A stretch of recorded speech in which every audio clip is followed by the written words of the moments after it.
Okay, my dudes, we are live now. I know there's a game going on right now. We are actually starting this live stream about at the end of the first quarter for the Cowboys-Cardinals game. So maybe we don't get as many people in at the beginning of this live stream, but that's a great thing because that means you have a better chance of getting in one of these leagues. And guys, I don't know how many times I have to say this, but if you're upset that you keep on seeing these as videos instead of live streams, what you need to do is you need to make sure that you hit that subscribe button. And more importantly, this is the most important thing that you can do if you want to come out and draft with us in these drafts. Hit the bell next to the subscribe button. That way you know when we go live. That way you get that notification and you can come out here and you can join these drafts. But let me send out a link in Discord real quick. Let me pull up our chat. We're not going to waste too much time at all. I'm just so excited, and I'm going to be honest. I've been waiting to get this live stream going for about 2 hours, and all I've been doing is sitting around and drafting teams on Underdog. I've been drafting teams in the Best Ball Mania, trying to get that $1 million up top. Of course, we can talk about that later on in the stream, but let's kind of get this set up. Let me pull up the live chat real quick, and let's get this stream going. Okay, we have a decent amount of people out here. Okay, so Noah says he may have got the first like. Hopefully, my man, I have not been able to drop a like on the video myself, but yeah, guys. That's another thing. If you have yet to drop a like on the live stream, if you have yet to drop a like on the video, what are you doing? Go down there, fix your life. Make sure you do that right now. Okay, so now let's go through, and I'm going to post the first link for the first draft in Patreon tonight. So it's just going to send that out. This should get filled right away. And guys, if you are new to the live stream, okay, so what we are doing is we are drafting on Underdog Fantasy. We draft every single night. I live stream every single night. And if you want to go through and you want to draft with us, the number one thing that you need to do is you need to go and make an account on Underdog Fantasy. And what is a fantastic thing for you is when you make an account on Underdog Fantasy and you deposit $10, they're going to get you a $25 bonus on top of that. So if you ever wanted to be paid for going through and doing some fantasy drafts, well, that's exactly what you are going to do if you use promo code FLOCK on Underdog Fantasy.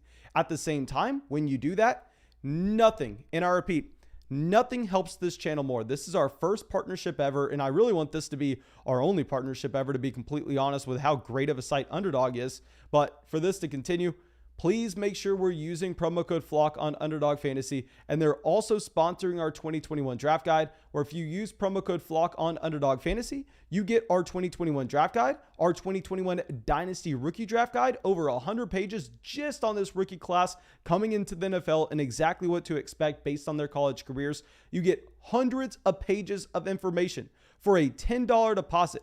You get my 2021 rankings and tiers.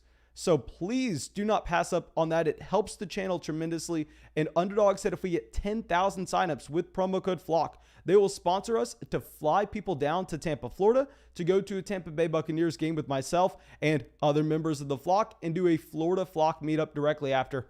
But let's get this going. We're going to get either Alvin Kumar or Devonte Adams at the 105. So we have Devonte Adams going here. We're going to take Alvin Kumar. Yes, we are a little concerned with the fact that we can end up seeing Taysom Hill start some games, which obviously, if Taysom Hill is starting for the New Orleans Saints, you're going to expect the target share to go down for Alvin Kamara, and that Taysom Hill is not necessarily going to be looking to be a check down quarterback. We know that those rushing guys very rarely actually check the ball down to the running back side of the backfield. So yeah, Kamara, we're really hoping for Jameis Winston when you draft him at the 105. But regardless, I am going to be happy with that pick, even if, I mean, I probably wanted Devonte Adams to fall to us. Y'all know how excited I am about Devonte Adams. Okay, so now let's go through, and I see the chat is kind of going crazy. Let me change the chat to subscriber only real quick. That way I can make sure that we are going to be able to just go through and keep up with everything. And I wanted to get this live stream going for so long, guys. Let me know, because I know we have a lot of preseason games tomorrow as well. I just kind of figured that a lot of people would rather watch the preseason games than watch the live stream. So I wanted to make sure that we were giving all the chance to kind of do both, still watch the preseason games and get in the live stream. But literally, as I had the preseason games on one monitor, the other monitor, I was just going through and I was drafting in the Best Ball Mania. If you don't know what the Best Ball Mania is on Underdog, I'm going to say do not jump in right away. I think the best thing for you to do when you join Underdog Fantasy is participate in either some $3 or $5 leagues. That way you can go through, you can get a really good feel for it. But if you think you have that great feel for it, then you could join Best Ball Mania, which is what I was drafting on, because I think when we do 60 plus drafts already this year, I'm going to be a significantly better drafter than the majority of the people. And with Best Ball Mania, they have $1 million at top. It is a fantasy football tournament. So, of course, you know how excited I would be. Honestly, I would be more excited if we won Best Ball Mania and won the $1 million. So I could come out and I could make a YouTube video that says my $1 million winning fantasy football draft. I would be more excited about that. I'd be more excited about being able to just brag and put that everywhere and go, look at me, we won Best Ball Mania, we took down the title, than the $1 million itself. Of course, I'm joking about that. Of course, we would be more excited about the $1 million, but still, I think bragging rights would be kind of ridiculous. Okay. So Luke says the preseason games are boring. Can't wait till the regular season. My man, I'm going to be honest. I maybe watch about the first half of every preseason game, and then I'm checked out. And then by the time we get to the second half, I'm like, okay, these are our practice squad guys. We're not necessarily going to need to know too much about this. So usually we check out by then, except when we told y'all to draft Ramondre Stevenson in the last round of every one of your fantasy drafts. So of course I'm going to run some victory laps around that, even if it doesn't mean that much because it's the preseason. But of course, you know, I have to run some victory laps. Okay, so now when we go with an Alvin Kumar at the 105, I mean, yes, it would be nice if we see an elite receiver fall to us, but at the same time, we're going to be in a range where we're looking at a lot of receivers that are kind of in the same tier. So maybe we just kind of want to get a running back here, knowing that we're going to get that wide receiver option to be kind of the same when we get to the third. So let's see where King Tanner decides to go. He went with a Travis Kelce in the first round.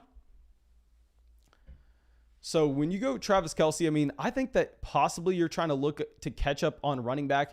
Now, y'all know that I'm not the biggest fan in the world of a Najee Harris, just mainly because of the offensive line. So I think so King Tanner went with CEH. I think if he was going to go with the Mixon, we most likely would have decided to go with either an A.J. Brown or a Clyde Edwards-Helaire. But I think when he goes with Clyde Edwards-Helaire, we have a pretty easy call here of a Joe Mixon. And this is going to allow us to really hammer in those wide receivers in rounds 3, 4, and 5. So yeah, we're going to go with an Alvin Kamara, Joe Mixon to start this draft off. Let's switch this back here. So A.J. Brown, Corey's doubling up on receiver. I think A.J. Brown, probably not the pick for most people. I bet a lot of people, when they start with Devonte Adams in the first, if they go at the very beginning of the first and they pass up on those elite running backs, I would imagine, I'm not saying this is what you should do, I'd imagine the majority of people go with the Najee Harris there to lock in the running back touches, but maybe he just is fine with getting a DeAndre Swift. Maybe he's fine with getting a J.K. Dobbins in the third round, or maybe he really wants to push zero running back. Party till she's hot comes out, says, sup dude, $500 draft sometime. Let's set a date for real. My man, I'm going to have to kind of just put a pause on that. Guys, if y'all were not in the live stream, I believe it was a week ago, I was really excited. I was just setting up a $500 draft, and I really, really wanted to get it going. We entered the lobby as well as some other people, but we were unable to get the draft filled. Now, I'll say we are going to have a lot more people coming out and participating in the streams when we get closer to the year. So maybe in like 2 to 3 weeks, when we get a gauge on how these streams are going, then maybe we can possibly look to go out there and set up another $500 league, because I promise you, I definitely want to get one going. Okay, so the Adam teams is up, and I think we're going to have a great spot here, because if he decides to go with the running back in either a J.K. Dobbins or a DeAndre Swift, we're going to have the luxury of taking a George Kittle. Now, it's going to be interesting to see if he decides to go Kittle himself. So he does. Now, that really sucks. I would have loved to get George Kittle there. But now that we don't have access to a George Kittle, I think maybe we just pivot over, and this is a strategy I've been wanting to deploy more and more. But the problem is when we're at the 305, I think we're actually going to really like some of the running backs that fall to us in the early 5th. So instead of going with the J.K. Dobbins or DeAndre Swift, probably would have gone with the DeAndre Swift. Instead, we're just going to be getting Amari Cooper. Amari Cooper is someone that I expect to continue to rise in ADP when we get him just healthier and healthier and healthier. So right now, if you're looking at my rankings, Amari Cooper looks like a little bit of a reach here, but I honestly think that this is about where you should be expecting to get Amari. And I was kind of fading him whenever he had that injury. And I have so much Robert Woods, and y'all know I can get some of those other players that we really like in just possibly the 4th round, that I think Amari's the one guy we know that's not making it back to us in the 4th round. I already have Robert Woods everywhere, so it's not like I need to boost my exposure to him whatsoever. So we're just going to get Amari in the 3rd there, and possibly it sets up an interesting time for us to go with the Dak Prescott in the 6th, because if you look at the dynamic of this, the CD Lamb owner is sitting here at the 303. So we go here with the 4th round coming back, the 5th round, and then the 6th round. This is where you should expect Dak Prescott to go. And since we have Amari Cooper, if Dak falls, we'll be able to get that stack at a discount. And at the same time, we'll be able to block the CD Lamb owner for going for it. So we don't even necessarily have to worry about getting sniped on that end. Okay, so now we have that running back run. We have DeAndre Swift, David Montgomery, and a J.K. Dobbins. So possibly we should have considered running back there. I think in a Best Ball Mania, like the $1 Million tournament we were just talking about, I'm going to continue to deploy a strategy where I go with 4 running backs near the top of the draft. Then I'm going and finishing out the roster with about 9 wide receivers and just hammering in the receivers, going quantity over quality. Here it's a little bit different because we don't need access to the same level ceiling that you would need in a Best Ball Mania because, guys, like I said, yes, I love playing in Best Ball Mania. I've gone through and I'm just going to continue to enter those teams in. And I forgot to say this at the top, but if we hit 10,000 signups on Underdog Fantasy, I'm going to be doing a 24-hour live stream. And you better believe we're going to be doing a ton of those $1 Million drafts because I'm going to be trying to get as many teams as possible. And if we're doing a 24-hour live stream, I'm going to not necessarily be able to just go through the live chat every single time. So we'll be filling out a lot of those rosters. And there, if you believe it, guys, it's a $25 buy-in with $1 million to the top. So obviously your chances of winning, I don't know the exact number off the top of my head, but I mean, a monkey can tell you it's probably 0.00001%, something around there. So you're just going ceiling, ceiling, ceiling. Give me a unique team. Do me anything that I can to just assume that we hit through the first 6 rounds. And then we're just trying to access those random wide receiver pop weeks.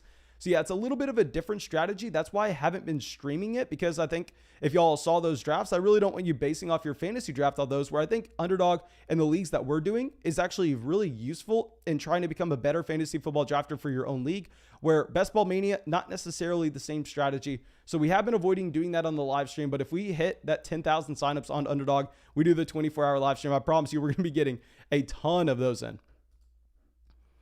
Okay, so now let's go through and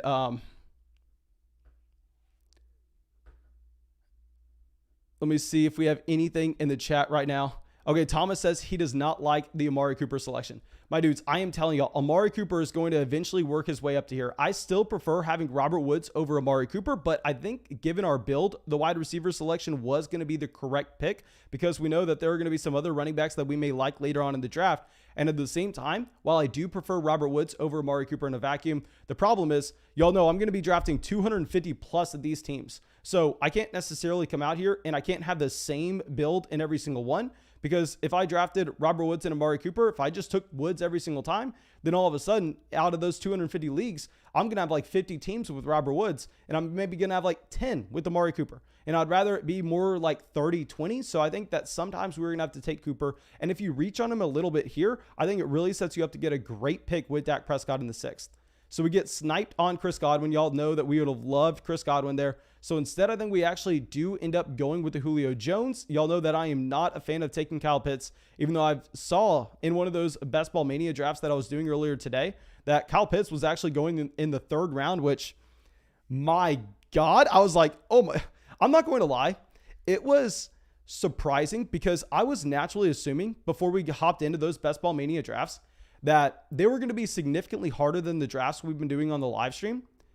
But let me know if y'all in the chat have had the opportunity to hop into one of the drafts that we do in the live stream versus one of the Best Ball Mania drafts, because I was very surprised to see that I think the Best Ball Mania drafts, the ones that have $1 million up top, and yes, of course, you have a 0.0000001% chance of winning, but I think those were actually a lot easier for whatever reason. I don't know if there are just some fish in there that don't necessarily know what they were doing, but I was seeing like Kyle Pitts go in the early 3rd round, and I'm sitting there going, my God, Kyle Pitts went in the 3rd in this draft. I just got TJ Hawkinson in the 6th.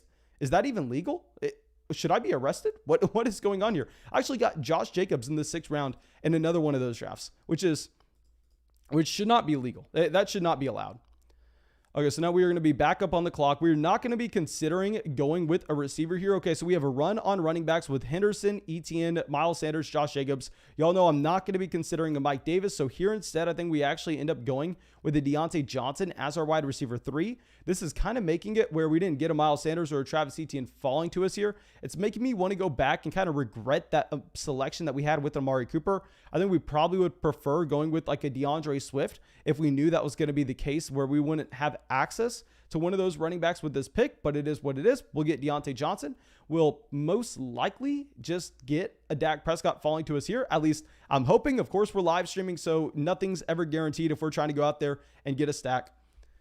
Zachary says a lot of scrubs in the public drafts. Yeah, guys, I was really surprised to see that. I don't know why, but I just assumed that since it was a $25 buy-in and it was a public lobby, that there were going to be like a lot of grinders out there just sitting in, and it's all they did all day. It was kind of like their job, because, you know, if you go to DFS platforms, I mean, I really don't play.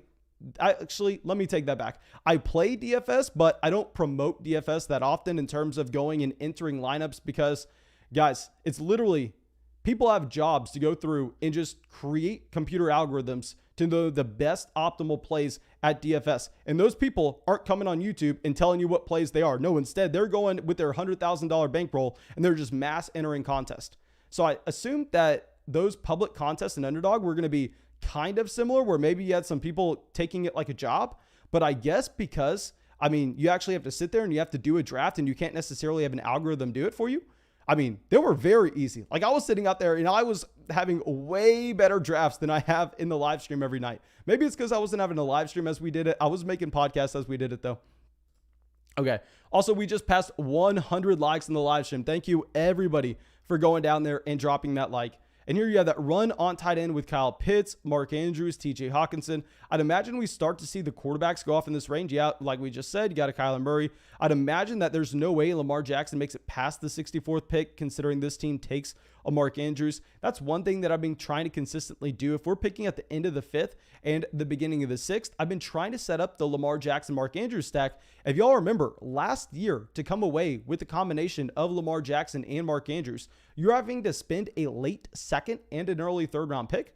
Now you're getting the just massive benefit of both of them falling. I mean, you're getting the same exact players. Nothing has changed. The only difference is, I mean, both guys cost 3 rounds less. Adam says, yo, Mason, what up? I'm finally 18 now, ready to kick your butt in fantasy. Adam, again, happy birthday, my dudes. I mean, happy birthday. And guys, everybody wish Adam a happy birthday. I believe he turned 18 last night, so now he can get in some Underdog drafts with us. My man, I'm very, very excited about that there. Okay, so now let's go and let's pull this up real quick. Okay, so I see SPAC is saying people in the public lobby are dumber than the people in the flock leagues. Yeah, I would kind of just say that I think the people in the public lobby, at least based on my experience, it was like I was drafting with 11 other SPACs, to be completely honest. I mean, y'all know you see SPAC in these drafts and you're like, oh my God, I wish I could have more of him in my league. Well, I mean, go join a public lobby on Underdog, because my God, it was very, very soft.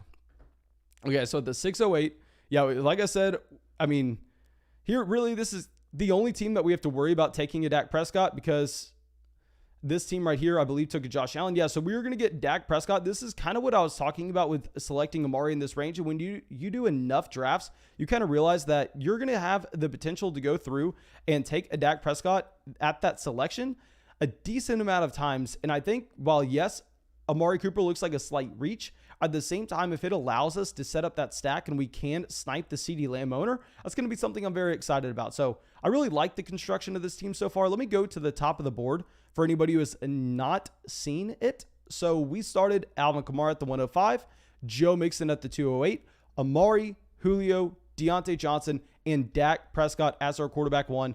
I do think that Myles Gaskin was an interesting value at the 606. You all know Myles Gaskin, not necessarily someone that I'm really excited about going out there and drafting, but the majority of the time you actually have Myles Gaskin going ahead of these running backs. So when he falls to the 606, if you need an RB, I'm completely fine with you going with him.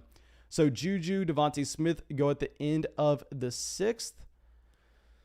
Justin Herbert. Okay, so once we get a Dak Prescott, we're trying to see some quarterbacks go off the board because I'm probably going to be looking at getting one more guy, maybe someone in the Matthew Stafford, Ryan Tannehill range. And then after that, we're most likely going to be done at the quarterback position. That is one positive that you have from drafting Dak Prescott is this is someone that you only have to take one quarterback beyond that. And then you look at the rest of your roster and you're going, well, now I have an extra spot. Maybe I go get 3 tight ends. Maybe I go get 8 receivers. So yeah, I'm really excited about that Dak Prescott selection. Spack says, I am noting all these comments, Mason. You really better hope Dobbins and Gibson don't hit. My man, I'm really hoping Antonio Gibson hits. I always say that nobody was higher on Antonio Gibson than we were last year. And I want to say the same thing this year, but obviously Spack, when he's taking him at like the 105, 106, is a little higher than us. We have to admit that. Okay, so at the 705, we take a player that I have no idea why he's falling this far in drafts. And I was seeing him fall into the late 7th in public leagues. We're going to get a Chase Edmonds here, guys. Chase Edmonds is the starting running back. We have seen multiple times before when he is the starting running back that he's going to get 20 plus touches in a game. And he's playing in one of the best offenses in football. I mean, getting Chase Edmonds here as our running back 3 is going to be a no-brainer. And it's going to make it where possibly if we get a 4th running back that we feel comfortable with, I could still only draft 4 running backs in this league. It's going to be dependent on what guy we get here in the 8th. Most likely, we're probably going to go with 5 running backs. I'll say if it was a best ball mania, 100% only going with 4 because we want those extra wide receiver slots so we can try to access those spike weeks when we get to the playoffs and get to the tournament. But since this is a regular league, instead we have to alter our strategy knowing that we still need to hunt upside, but not the tippity top upside. Okay, so Cortland Sutton goes at the 706. And guys, if you have yet to drop a like on the live stream, what are you doing? Fix your life, my dudes. I mean, who else is live? It's 10:30. It's about to be 11 where I'm at. And also, what is the current score of the Cowboys game? Let me pull this up right now. Do we still have Michael Gallup and CeeDee Lamb playing snaps? I'd imagine they're not playing considering it's the end of the first. Okay, so it looks like, yeah, they're most likely not playing. I haven't seen them get another target. So you have Christian Kirk making a big play. Okay, so Rondale Moore was getting some carries in this game. If we have anybody that was able to watch the game, like I said, I'm out here live streaming. But if anybody can kind of tell me what those plays look like where Rondale Moore was getting touches out of the backfield, I'd be very, very intrigued. I'm assuming that obviously they were some kind of jet motion. But at the same time, I mean, Rondale Moore is just such a dynamic player that... Oh, maybe that scares me with the Chase Edmonds pick because we know that Rondale Moore, if he wanted to play the running back position, if his body could hold up to it, that man would be a monster. Okay, so now let's go through Damien Harris at the 711, Michael Carter at the 709. Highlight says, how much money is the draft you're doing right now? My man, the draft we're doing right now is a $5 draft. Like I said, guys, every single time we start the stream, the first draft is going to be a $5 draft, mainly just because we need to get a warm-up in. I need to make sure that we are used to live streaming, and at the same time, we're not going to have the stream crash. So yeah, we're going to get that $5 warm-up, and then we can go in, we can get some $50 leagues, we can get some $100 leagues going after that. Okay, so Dana White says Moore got 2 jet sweeps. Okay, that is interesting because I've said this so many times before, but I really did like Rondale Moore coming out of Purdue. The one thing is, though, you didn't necessarily want him going to a coaching staff that wasn't going to be creative in how they used him. I mean, the last thing we wanted him to do is go to a New York Giants situation where you actually have a Jason Garrett because obviously, I mean, that's going to be a hard situation for Rondale Moore to maximize his ability. But if he's going to play with the Cliff Kingsbury, I think that's like the perfect situation. You want him with a young offensive-minded head coach. So I think that Rondale Moore, honestly, a very intriguing landing spot. Obviously, he also goes through and gets one of the best quarterbacks in the NFL with Kyler Murray. So let's see where his ADP ends up being because I believe in one of those public leagues that I was drafting before we got this live stream up that we actually took a Rondale Moore close to the 9-10 turn. So yeah, let's see where he goes in this draft. Noah says, does Zach Moss look like a clear-cut running back 1 in Buffalo since he did not get a touch tonight? Guys, I actually got that same DM on Underdog. Zach Moss was injured. I'm sorry, I didn't get the DM on Underdog. I got it on Patreon. Zach Moss was injured tonight, guys. Don't be thinking because Devin Singletary got the work and Zach Moss didn't play that all of a sudden Zach Moss is the clear feature down back. Now I'll say, yes, I like Zach Moss. I've been drafting Zach Moss a lot in drafts right now, but at the same time, can't necessarily come out here and just say, just because he ended up getting benched that he is not going to, I'm sorry. I'm just kind of all over the place. He's injured. We're about to be on the clock, and let's go with our next pick where we can go with the running back if we want, but so we already have 4 guys. So the thing is, if we want to go with the running back here, if we want to get either a James Robinson or Ronald Jones, what it's going to allow us to do is, if this was a Best Ball Mania league, I'd be taking either one of James Robinson or Ronald Jones right now, and I wouldn't be drafting another running back. Here it's a little bit more difficult. We're just going to take a Deebo Samuel. I don't love Deebo Samuel, but at the same time, this is a player that most of the time he's going in the beginning of the 7th. So if we're going to get him at the end of the 8th, I think we just kind of take the value when we're going to do 250 plus drafts. Well, let's go through and let's talk about some strategy in this draft so far, because y'all know I was kind of teasing y'all with the $1 million drafts that we were doing before the live stream. But the strategy that I'm employing there is I really only want to be kind of building a slim roster at running backs, assuming that none of our running backs are going to get hurt, because that's what's going to have to happen if we're winning the $1 million. So we're going to draft about 4 running backs that we know are going to have roles in their offenses. And then we're not going to consider another running back the rest of the draft. We're just going to load up on extra receivers. So if that was going to be the case in this draft, and we really needed to access that elite level upside, there instead we would have gone with either a James Robinson or a Ronald Jones at the end of the 8th. And then after that, we would have been done at running back. But because this is a regular draft where you don't necessarily need to have that same level to upside, we're just going to get a player that we think is a good value in a Deebo Samuel. And it's also going to be setting up an intriguing stack later on in case we want to go out there and get a Trey Lance. Okay, Devin says, just tuning in, you doing a $50 or $100 next. I want to make sure I have enough money in my underdog account when the time comes. My man, we are going to be voting on it. I will say that we are not, let me say this. We're not going to do a $100 draft tonight. We did a $100 draft the past 2 nights, and last night took a while to fill, where I don't necessarily want to be doing that tonight when we're starting the live stream so late. So we're either going to do a $5 or a $50 next, depending on what y'all vote on. We'll most likely at least get one $50 draft going tonight at the minimum. Okay, so now let's pull up our next pick.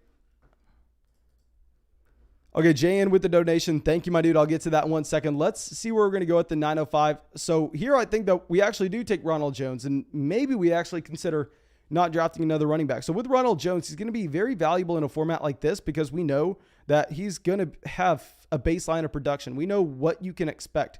So we're going to get Rojo with our 9th round pick. So yeah, we started this draft off at the running back position by having Alvin Kumar, Joe Mixon, Chase Edmonds, and Ronald Jones. At receiver, we have Amari Cooper, Julio Jones, Deontay Johnson, and Deebo Samuel. And at quarterback, we do have that stack with Amari in Dak Prescott. Okay, so Tom Brady goes at the 906. Let's check Jane's donation real quick. It says, just DM one of the runs, not a traditional sweep. It was a quadruple with Kyler option play. Kingsbury is a wizard. Okay, so I'm going to pull this up so I can watch this on stream. I'm not going to be able to pull it up on the stream though, but let me definitely see the DM that you sent me. Okay, this is, why would Kingsbury show this off in the preseason? I feel like that's what you save when you were desperate in like a crunch time scenario in a real game. That is very intriguing. God, that's what I was saying. That's what the kind of offense that you wanted Rondale Moore going to. You needed him with a young, creative, offensive-minded head coach. So that's exciting. That is a really exciting clip. Thank you for sending that, Jan. Okay. Ethan says, Mason, I'm the commissioner in my league, and I'm adding a loser's trophy called the Sacco. Thoughts? My man, that's a very creative thing. I've never seen that before in a million years. Of course, being sarcastic. I'll say that I wish I had a close group of friends that I knew in real life that were as into fantasy football as I was. Now, of course, there's nobody that's as into fantasy football as I am. I don't care how much you think you like fantasy football in this live stream right now. I promise you don't like it half as much as I do. But anyway, I just wish I knew some people in real life so we could do something like that. We could do some kind of punishment where you did have the loser's trophy every year. So I'm jealous that you're able to do that, my man. Obviously, that comes from the TV show The League, one of my favorite shows of all time. But I'm jealous that you're able to do that. Okay, so Matthew Stafford at the 10:04. We're possibly going to be considering, I don't want to say anything right now. We're 4 picks away. We're 4 picks away, so let's pull up the player pool and what we're going to be looking at. And we just passed 150 likes in the live stream. Thank you, everybody going down there and dropping that like. Okay, so Matthew Stafford goes. The teams before us, the autumn wind already has 2 quarterbacks. He has Josh Allen and Russell Wilson.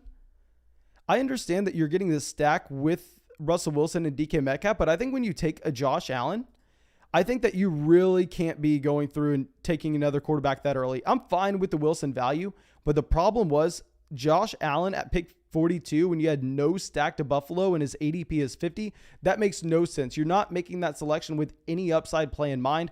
Really don't like the Josh Allen selection there.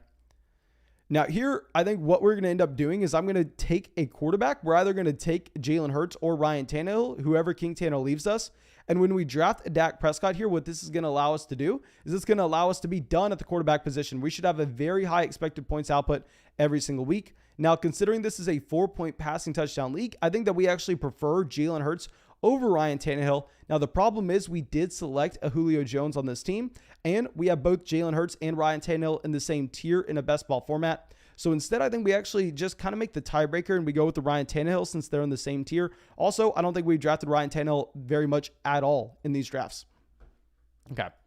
So let's go down here. Let's see what happens next. James Conner goes at the 10:09. Yeah, so I'll say I definitely prefer having the combination of Ronald Jones, Ryan Tannehill versus like Tom Brady, James Conner. So I think we made the right call going running back in round 9 and then quarterback in the end of round 10. Now, it's going to be surprising if no quarterbacks go off between our picks here. I am completely fine with the running backs being drafted, considering that we already have 4 of them, and the 4 that we have, we know that they're going to be getting consistent touches. So we're probably going to be looking to go either a receiver or a tight end. I hate seeing Logan Thomas go off the board. Y'all know I've been considerably higher on Logan Thomas compared to consensus really all offseason now. I've been saying that Logan Thomas gets the same exact situation change that a Terry McLaurin has. Logan Thomas going into year 2 playing the tight end position, yet all of a sudden people are going to be projecting Logan Thomas to take a significant step back, even though they're projecting Terry McLaurin to take a significant step forward. With Terry McLaurin, they're screaming about quarterback upgrade, quarterback upgrade, quarterback upgrade, and then he has Ryan Fitzpatrick. And with Logan Thomas, they're screaming competition added to offense, competition added to offense because Curtis Samuel and Diami Brown come in. It's like a one-way street, guys. I mean, please understand that it affects both players. I don't want to say the same, but it definitely affects both players. So now I think we kind of have to take a Robert Tunion here. I'm not a massive fan of Robert Tunion. I think this is a player that you should expect to regress. I mean, he had a ridiculous touchdown rate on a very few number of targets last year. But if we're going to be looking at a receiver, I'm not going to get that excited about anybody. We already have 4 receivers that we kind of feel comfortable with. I think we want to go best available tight end. We're not going to have the option to take Robert Tunion there that often. So considering we're drafting 250 of these teams, we kind of have to get a few diverse picks in here. I think that's going to be the latest that you see Tunion go in quite a while. So Jalen Hurts goes to the 1106, fantastic value. The thing is, once we take a Ryan Tannehill and a Dak Prescott on the same team, we simply cannot consider drafting Jalen Hurts in the 11th round. Okay. Highlight says, am I crazy to take Najee Harris at the 202 over Austin Eckler, Antonio Gibson, and Joe Mixon? Yes, you are very, very crazy to go through and do that. Okay, so Bryan Edwards at the 1107.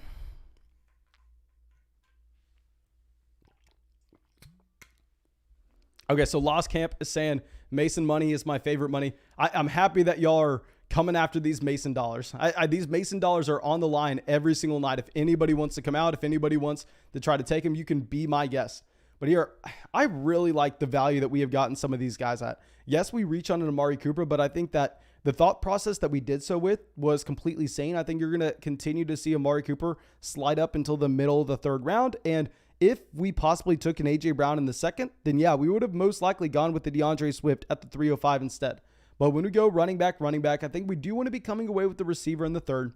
So we get Julio in the 4th, Deontay in the 5th. We get Dak, Edmonds, Debo, Rojo, Tannehill, and Robert Tunion. I mean, I think this is a very strong draft, a very strong one. Okay, so Chimichanga says, dying on the Bryan Edwards hype train for 2 years in a row. I am fine with Bryan Edwards getting some hype now that we have reports that he's running exclusively with the first team offense. But what I am not fine with is people coming out and they're trying to justify the failure of Bryan Edwards in year 1 based on the fact that this is a wide receiver that got injured at the beginning of the season. Yeah, he got injured at the beginning of the season. He missed 4 freaking games. He missed 4 games. Brandon Ayuk missed more time than that. What are we talking about here? Henry Ruggs got injured at the beginning of the year as well. I mean, he missed almost the exact amount of time as a Bryan Edwards. So if you want to die on the Bryan Edwards hype train, I'm fine. I'm going to let you do it. But don't give me the excuse that Bryan Edwards got injured and we can completely ignore his rookie season, because his rookie season happened. He played 12 games out of the 16-game schedule. Okay, Mike coming out with a donation. Thank you, my man. Says, for stacking, is it as important to get the quarterback as it is to get the receivers and running backs, since that way you soak up all the touchdowns? P.S. Check out the Minnesota stack, LOL. I kind of noticed that you had the Minnesota stack when we saw Kyler go at the 11:02. What you've been finding is a lot of the times, I mean, the team that goes with the Dalvin Cook, it's a common pick to go with Justin Jefferson at either the 211 or the 302. And I'm fine with it because you're essentially going out there and you're making a bet on the overall offense.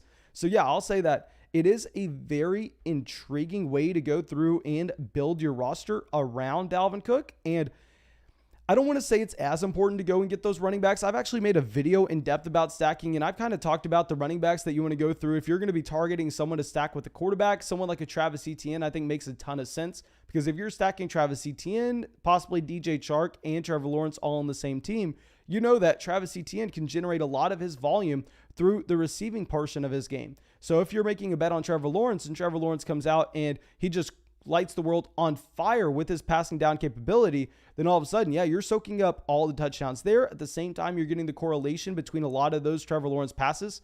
So I'll say it's going to be dependent on the running backs that are in the offense, but I definitely think it's something that you can at least take a look at. Okay, so now let's pull up our next pick real quick. So we're going to be at the 12:08. Jalen Reagor goes, at what point do we take injured Rashad Bateman? I don't think this is the pick. I think here we possibly go with an Irv Smith, but the problem is I don't necessarily know if Irv Smith accomplishes what we want to. I don't know if he makes it where we only have to roster 2 tight ends. We're going to do it regardless. We're going to go with an Irv Smith Jr. here. I don't know why they don't have Jr. next to his name, but this is Irv Smith Jr. This isn't Irv Smith.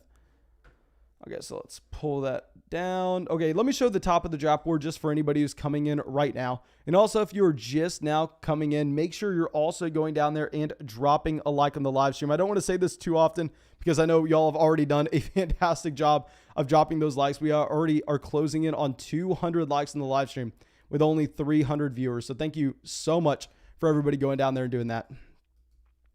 Noah says, do you actually think there's a quarterback value between Trevor Lawrence and Gardner Minshew? Oh my God, guys. Are we joking with that statement? No, there's no quarterback value no quarterback battle in Jacksonville. Nothing coming close to a quarterback battle.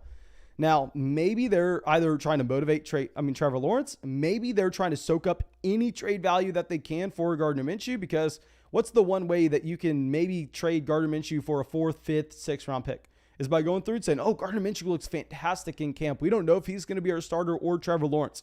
What happens if instead you come out and say, oh yeah, Gardner Minshew, that guy, he's never going to see the field again. We have no plans for him. Trevor Lawrence is our guy. Then all of a sudden, no team would ever respond to your calls about Gardner Minshew. Whereas if the stories are, hey, there's a quarterback battle going on in Jacksonville right now, and you're on the phone, you're like, hey, we got this quarterback battle going on. Obviously, Trevor Lawrence is our guy for the long term, but Gardner Minshew is showing us great things in camp. Can you kind of clear up the situation for us? We'll send you over. Denver, just give us a 5th round pick. We know that you ended up giving a very late round pick for Teddy Bridgewater. Just bring another quarterback into that situation. So I think there are a lot of political reasons that quarterback battle is happening. I don't think anything is to do with the talent level of a Gardner Minshew or a talent level of a Trevor Lawrence and what's going to happen week 1. Okay, so now that we are about to be back on the clock, I think we just go with a receiver here I know Marquez Callaway has fantastic reports coming out of camp currently. I'm going to be taking Nelson Aguilar here. So with the Nelson Aguilar, I mean, he should be the wide receiver 1 in New England. I don't think it's necessarily going to be that controversial to say that about Nelson Aguilar. He's going to be seeing a lot of snaps. He should be seeing a lot of targets.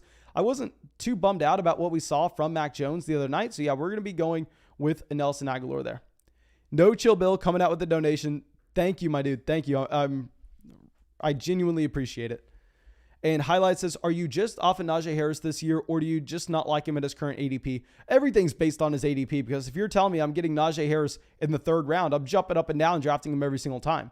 My problem is, like you just said earlier in the live stream, where you were considering taking him over a Joe Mixon. There, I can't do it. Joe Mixon, I think, is going to be playing behind a better offensive line. As crazy as that is to say, I think Joe Mixon's going to be getting more usage in the receiving game. I trust Joe Burrow more at this point than I do Ben Roethlisberger. I think that Joe Mixon and Najee Harris are very comparable talents. So I'm going to be preferring it Mixon. And at the same time, between an Eckler, Eckler is just going to soak up so much usage in his receiving game. And I have more faith in Justin Herbert than I do with Ben Roethlisberger. So yeah, I'm going to be going with definitely those other running backs going in round 2 over a Najee Harris, not necessarily really even thinking about it.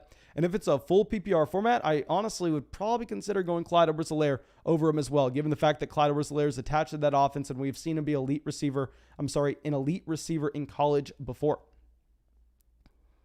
Okay, so Amara St. Brown goes at the 13-12. Marlon says, when was the last time a running back that finished first among running backs didn't repeat the number 1 the following year? Okay, so I'm assuming you're asking when was the last time they actually repeated, because it very rarely happens.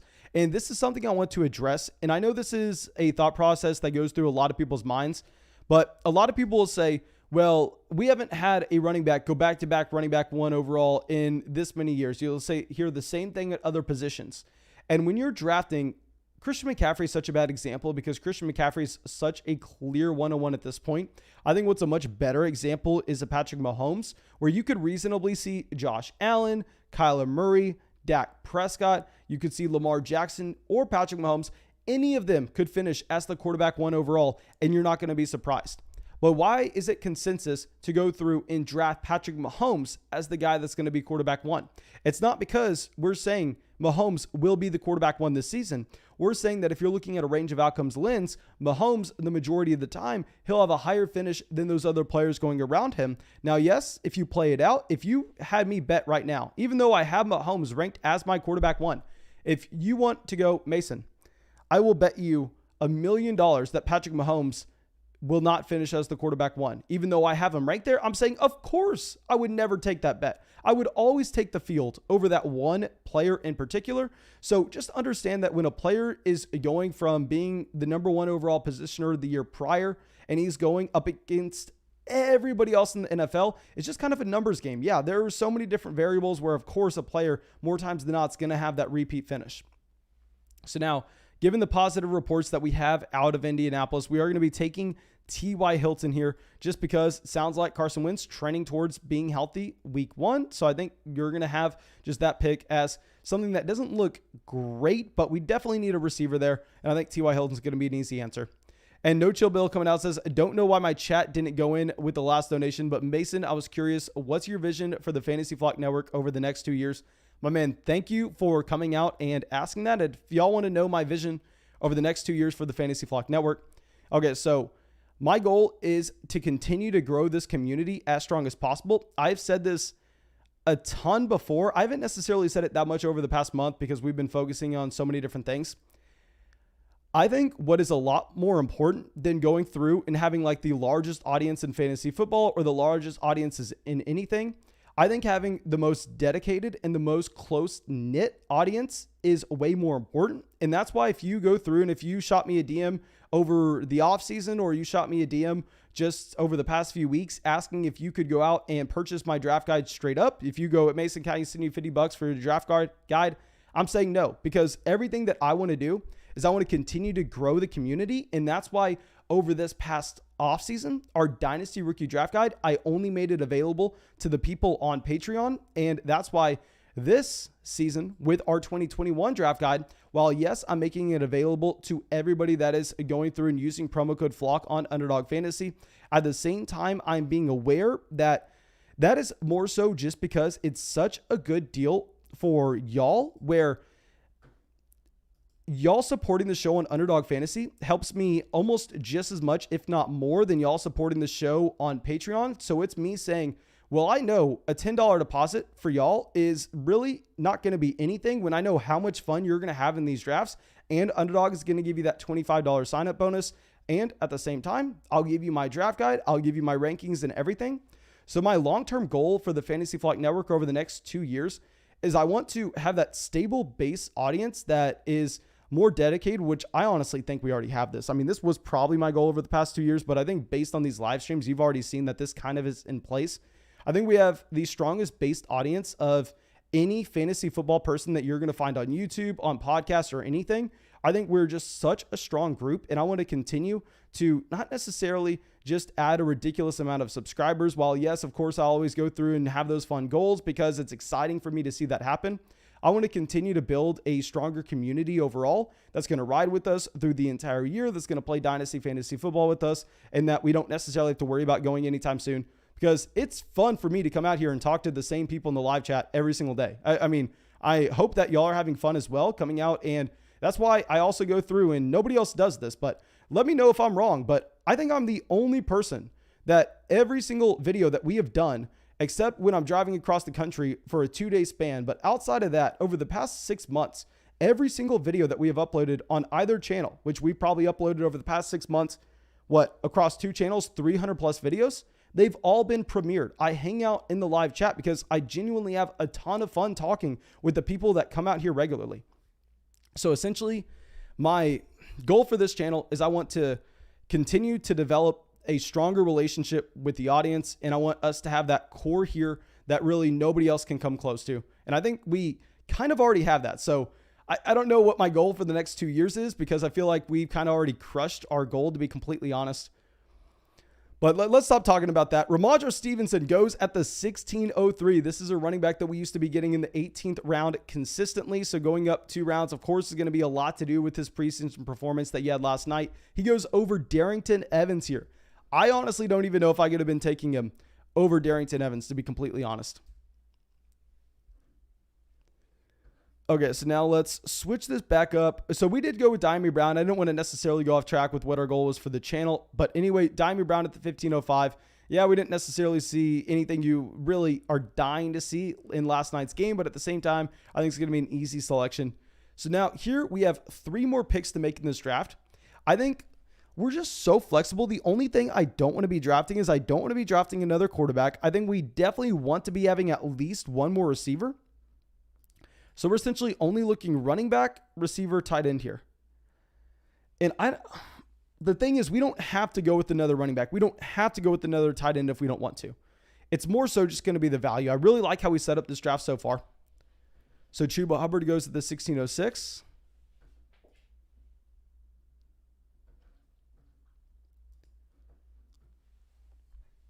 Okay, so King Tanner, let's see where he ends up going.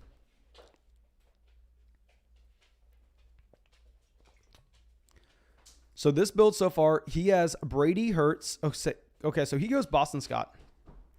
I think here, I wasn't necessarily planning on taking 3 tight ends with this team, but I think that an Austin Hooper probably gives us more points overall than what we would have from the wide receivers in this range. So we're going to go with an Austin Hooper as our tight end 3 here. He has the same buy as Robert Tunion, but when he's our tight end 3, we're not too worried about it. Now let me go through. Let me show the entire draft board to anybody who's just now getting out to the live stream. So let's go through, scroll down, show the bottom. Okay, so we are going to be up in about 8 more picks. I think that nobody needs to see that right side right now. And also, if you're just now coming out to the live stream, make sure, guys, you go down there, drop a like on the stream. And for whatever reason, if anybody in this live chat is not subscribed to the channel right now, you better go down there. Hit that subscribe button. Hit the bell next to the subscribe button. So when we were just talking about those video premieres that we do every single day, you can come out, you can hang out with us in the live chat with those video premieres. You can come out, you can hang out in all of these live streams. So make sure you hit that sub button, but more importantly, hit the bell next to the subscribe button. Noah says, did you say there is a second channel? Yes, sir. We have a Dynasty Fantasy Football channel. Y'all know that this channel, actually, I know a lot of people don't know this, but Dynasty Fantasy Football is like my one true love. And that's actually what I started this channel out as. This channel turned into a 2021, 2020, depending on the year, it's going to be a redraft channel. But we have a Dynasty channel as well, where we make videos on that channel throughout the entire offseason every single day. So yeah, we have a Dynasty channel. I just love Dynasty Fantasy Football. So we had to make a channel for it. I don't post the videos on this channel just because I don't want to bore people who aren't into Dynasty about the overall strategy and the players that we're going after. So I just kind of leave y'all alone for the offseason and just give it to the diehard dynasty people. Okay, so now I think we're going, if we're scrolling down at the very bottom, the running backs. Okay, the thing is, do we just get a Deshaun Jackson? No, we're not going to Deshaun Jackson. Of course, I'm never drafting Deshaun Jackson. So here instead, we're just going to get someone that I love. And I know we have way too much of them. And I know that the smart play would probably be to diversify just slightly. But we're going to go with the KJ Hamler here as our wide receiver 8. And our last round picks, either going to be a running back or a receiver, mainly dependent on what we actually have with the value on the board. I think that we've structured this team in a way where we are fine with 4 running backs. I don't necessarily think it's optimal. But yeah, I think we just have to get KJ Hamler there at the 1705. I love KJ Hamler. Okay, so now let's go through. Alex says, Mason, what do you think about Jonathan Taylor now that Hines is out? I have not heard anything about Nyheim Hines. I have. Let me look this up, my man. I have not heard a single thing. Thank you for bringing this to my attention. If this is something that we actually have to be concerned with. If Nyheim Hines is out, then we are wheels up for Jonathan Taylor. If Nyheim Hines is out, I don't even know what to say, to be honest. Where would Jonathan Taylor go? Let me look up Nyheim Hines on Twitter. I had to learn how to spell his name real quick.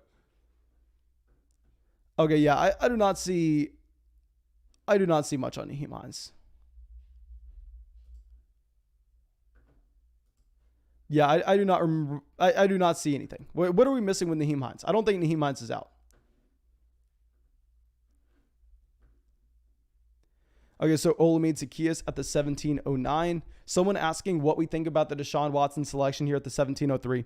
I will say if you're playing in a traditional fantasy football league where you have access to the waiver wire and you can go through, make add drops, there's very few picks that make more sense right now than a Deshaun Watson because it's very simple. Deshaun Watson's playing, then all of a sudden you have a league-winning player that you don't necessarily have to worry about starts the decisions with. You just go through, you play him every single week, and you crush your league mates. Where on the opposite end of the spectrum, well, if Deshaun Watson isn't playing, you cut him, you pick up someone else, no harm, no foul, and no skin off your back. So I think that in a format like that, Watson's great. Now, in a best ball underdog format where we do not have access to the waiver wire, it's a much harder calculation. And I was actually talking to JN about this on Twitter earlier today. But I think that when we were discussing that large field tournament where you're just going for the ultimate upside available, I mean, in a league like that, then yes, I'm actually going to be trying to target a Deshaun Watson in the 17th round, understanding that we need everything to happen correctly if we want to win the $1 million. Whereas in a league like this, you don't need that same type of ceiling. So I think in the just 12-team leagues, probably not going to necessarily be drafting Deshaun Watson that often. But if you're in Best Ball Mania, if you're in the puppy, I will 100% be targeting Deshaun Watson in a ton of those drafts. Okay, so now let's go through and okay, yeah. So I do not see anything significant about Nyheim Hines. I'm not gonna give y'all the benefit of the doubt with Nyheim Hines. I think y'all are just wrong on that. I couldn't find any information, but it looks like Ben Roethlisberger and Sam Darnold are falling. Interesting that you're having both those players fall. Okay, so Ricky Sweets here, he ends up going with a Ben Roethlisberger as his third quarterback. Dan Arnold goes there at the 1806. King Tanner's on the board. He goes Sam Darnold. So we are going to get apparently the running back 2 in Kansas City in Jerick McKinnon as our 5th running back off the board here. We do crack 3,000 points in our projection. So I'll go through. I will show off this entire draft board and we'll get another draft set up. I'm going to ask the live chat if y'all want to do a $5 or a $50 draft for the next live draft. I'm just going to send that in and I'm going to just ask it in a poll essentially. Okay. So let's scroll down to the bottom here. Oh yeah, so I think y'all do not need to see the last 3 picks. I think we're fine with that. Let me go over here. Let's set up this next draft. Let me pull up the chat real quick and ask y'all what y'all are wanting. Okay, so, and also we have almost as many likes on the stream as we have viewers. Y'all are ridiculous. Thank you everybody going down there and dropping likes on the live stream. Okay, let's ask which draft, $5 or $50.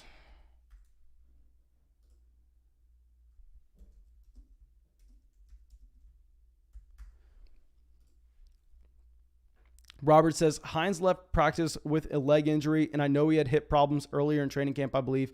Okay, so I don't think Nyheim Hines, I don't think we have to worry about it. I literally could not find a single thing on it. I could not find a single thing on it. I think if Nyheim Hines, we had to worry about the situation he was in, it would be blasted everywhere right now. I think people would be taking Jonathan Taylor in the first round consistently. And in a couple of those $1 million drafts, I did take Jonathan Taylor. I think I took him twice in the beginning of the second round. So trust me, I would be jumping up and down with excitement if we thought that Nyheim Hines was going to be out a significant amount of time. Okay, so now let's go through. And Jonathan says, Mason, do you do DFS content? I will answer that in one question, my man. Let me see the end of this poll. Okay, so we're ending this. It looks like $5 one. So we'll set up a one more $5 draft for everybody. And I'll send out the link in the live chat for anybody to join. And okay, so let me go back to the DFS question real quick. So I have played DFS for quite a while now. But to be completely honest, I've been very hesitant to go out there and make videos on it. And I think that while everybody really makes videos on DFS content, because I can tell you can make a lot of money making videos on DFS content because affiliate deals, but I don't think a lot of people are doing it for the right reasons. So maybe I'll consider making some DFS content this upcoming season, but I'll have to put the disclaimer out there. While I enjoy playing DFS, I am not an expert in DFS. I am not a winning player, as 99.999% of people on YouTube are not winning players at DFS. People literally that own websites are not winning players at DFS. DFS is a completely different game where the people who win at DFS, the majority of the time, they have algorithms submitting lineups for them. They have optimizers, and it's very hard to beat. So if I do decide to do DFS, just be prepared for at the very beginning of every single video, the very beginning of every single live stream, to have a massive disclaimer says, hey, do not listen to this bum. This bum has no idea what he's talking about. Yes, he knows what he's talking about with season-long fantasy. DFS, he's played for a couple of years, but he's not a winning player. It's just fun to go through and throw some random lineups in something that you can win $1 million. So yeah, maybe we'll make some stuff, but it won't be like, oh, listen to me. I know what I'm talking about, because 99.999% of the people that go through and make DFS content don't know what they're talking about. And I'll be man enough to go out there and admit it. I'll be smart enough to realize that I'm an idiot when it comes to it. Okay, so now let's go through. Let me send out a link to this $5 draft, and then we'll get this filled, I'm assuming, in about 5 seconds. Okay, so we just sent that out. You're going to see that this gets filled, I mean, literally ASAP. This is going to get filled in 5 seconds. Not even 5 seconds. Yeah, like if you don't click the link right away, then you're not getting in. I'm sure that a lot of people did click the link right as soon as it popped up on their phone. They didn't get in. Like I said, guys, we're going to be live streaming every single night until day one kickoff in the NFL. I mean, y'all know we had to start the live stream a little bit later tonight because there were games going on, but we still got this going up. We're still doing drafts. So you're going to have so many opportunities to get in drafts with us. And what is fantastic is, if people go out there, if people sign up for Underdog Fantasy with promo code FLOCK, which nothing helps this channel more. I don't know how much I have to emphasize that. This is our first sponsorship ever, and I literally just waited so long until we found the perfect thing for the channel, which I believe this is. They decided to sponsor the draft guide. So if you deposit $10 on Underdog Fantasy, you get a $25 bonus. So you'll have $35 in your account. At the same time, you'll get my 2021 draft guide. You'll get my 2021 Dynasty Rookie guide. You'll get my 2021 rankings in tiers. And at the same time, if we get 10,000 Flock signups, we are going to do a 24-hour live stream. Underdog Fantasy is going to fly people down to Tampa, Florida. We are going to go to a Tampa Bay Buccaneers game. We're going to do a Florida Flock meetup. So my dudes, I don't know how much of a better pitch I need for you. If you enjoy these live streams and you have not signed up for Underdog Fantasy by now, that's equivalent to slapping me in the face at this point. That's honestly what it is. Okay, so now let's go through and Thomas says Mason actually drafts at the end about 1% of the time. I literally only draft in the middle. I don't know what it is about them giving me middle round picks. I also don't think that I have drafted at the 112 a single time. I can say that with confidence. I have not drafted at the 112 a single time. We've probably done 70 of these drafts. And at the same time, I have drafted at the 102, I think once. I've drafted at the 101, I believe 3 times. And everything else is just anywhere between 103, 108, and then occasionally I'll get the 111. Okay, so now at the 107, are we doing it? Are we taking Derrick Henry, a running back that y'all know I am very low on? I mean, people were consistently taking him as the third player off the board not that long ago. And I am on record saying that I think that Derrick Henry's selection of going with him at the 103 is extremely reckless. We prefer Kamara. We prefer Davante Adams. In a full PPR format, I prefer Saquon Barkley. Barkley does go ahead, and I also prefer Ezekiel Elliott, to be completely honest. So we're taking Derrick Henry where we actually have him ranked. So I'll say the majority of the time, you're not going to have the option to take him at the 107. But yeah, if he falls to the 107, we are going to be drafting him here. Okay, so now let's go through and Tyreek Hill at the 111, Stephon Diggs at the 112. Is this going to be another Stephon Diggs, Calvin Ridley start? Literally every single team at the 112 goes Diggs, Ridley. Yep, like we just said. It's so funny that it makes no sense why that is the same combination of players every single time. I mean, even if a Tyreek Hill falls there, you're not going to see them go Tyreek Diggs or Tyreek Ridley. Usually they'll go Tyreek running back. But for whatever reason, I think it's kind of like lodged into a lot of people's minds that they go, okay, well, I got Stephon Diggs at the 112. I guess we have to go with the Derrick Henry with this next pick. Don't make us do it. Don't make us do it, SPAC. SPAC here takes J.K. Dobbins. Of course, pretty much just a troll pick because SPAC is going to draft Gibson, Dobbins in the first and second every round. This is the first time that we have done this year. This is the first time that we have drafted Nick Chubb. This is the all-time anti-fantasy flock draft start. Y'all know at the beginning of the offseason, I mean, not even at the beginning of the offseason, about 2 months ago when Nick Chubb was a first-round pick, I was screaming that Nick Chubb was one of the most overrated players in fantasy, just like we were about Josh Jacobs. But I guess if Josh Jacobs is going to fall to the 5th, 6th round, Nick Chubb's going to fall to the 206, I'll take him. Whatever. Give him to me. In a full PPR format, probably prefer Joe Mixon. In a half PPR league, Nick Chubb gets a slight bump up, given the fact that his lack of receiving isn't as detrimental. So we're going to go with a Derrick Henry, Nick Chubb start. But I do not like this, guys. Do not screenshot this. I'm probably going to, you know what? Here's what we're going to do. I'm going to shut down the stream. I'm going to delete this draft. I'm going to try to figure out a way that we can just act like this never happened. And then we'll start up a new stream in about 15 minutes. This is going to be, last thing I want y'all doing is taking a screenshot of me drafting here, Derrick Henry at the 107, Nick Chubb at the 206, because this is no bueno, no bueno. Okay, we also just passed 250 likes in the live stream. I'm going to assume that's just because us going through and drafting a Nick Chubb and a Nick Chubb and a Derrick Henry in this draft. But if you have yet to go down there and drop that like, make sure you drop a like, make sure you subscribe to the channel, hit that bell. We live stream every single night, real money fantasy football drafts. Nobody else is coming out here and doing real money fantasy football drafts with y'all, let alone doing it every single night. That shows y'all exactly how confident I am in my fantasy football capabilities. So make sure you're subscribing. If you think I'm an idiot, well, that's great. Come out to these live streams. They have Mason dollars on the line. Come take my Mason dollars. I'll send out the link in the live chat if you think you can come out here and you think you can beat me. Okay, so now let's pull this back up, and looks like we're probably going to go receiver here. Unless we get a DeAndre Swift fall into us. If we get a Swift fall into us, sure, we'll consider Swift. I see Aaron says, go with Terry McLaurin in the third. My God, Terry McLaurin in the third would be the ultimate meme pick for us here. I honestly may go with the Terry McLaurin in the third just because, okay, Terry McLaurin goes. If McLaurin was there, honestly, just for the memes, I probably would have taken him. Here, I'm probably going to be considering, okay, so the big thing is, now that we're closer in this range, I probably don't want to be going with the Dak Prescott in the 6th. So honestly, that makes Amari a little less appealing for me here because I'm not going to be targeting that stack as aggressively. I think we'll have worse value with, oh my God, did y'all hear that hiccup? So instead, I think we actually just go with the Robert Woods. Yeah, so we're going to start this draft off with a Derrick Henry and Nick Chubb and Robert Woods. The last draft, we actually took Amari Cooper over Robert Woods, but we were drafting here at the 304.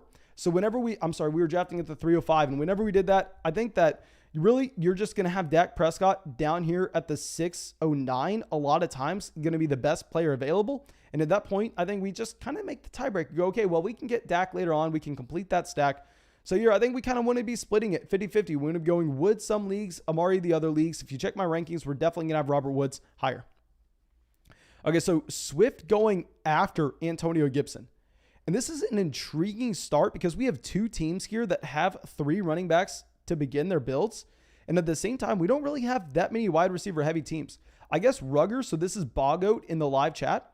He's the only team that has yet to draft a running back. Young Steez, maybe he doesn't go with the running back here now that David Montgomery's off the board. I think that really it's going to be hard to reach in someone. You'd be taking a Miles Sanders. So yeah, so he goes 4 wide receivers to start. You get Mahomes going here to stack with Tyreek Hill. Let's see. Okay, so Miles Sanders does go at the 403 by Rugger. Now that's going to be an intriguing selection. What receivers were available whenever he went through and made that selection?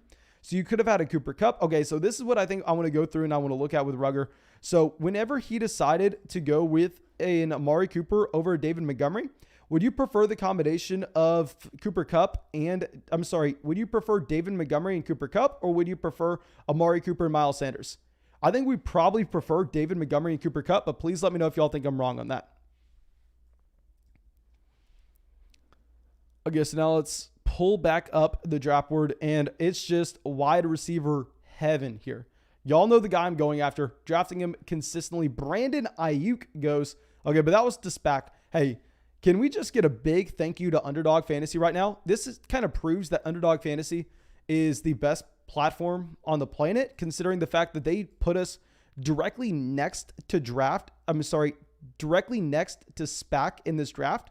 I mean, look, SPAC is right here, and he gives us a gift by him taking J.K. Dobbins in the second. Then he goes through and takes Brandon Ayuk in the fourth.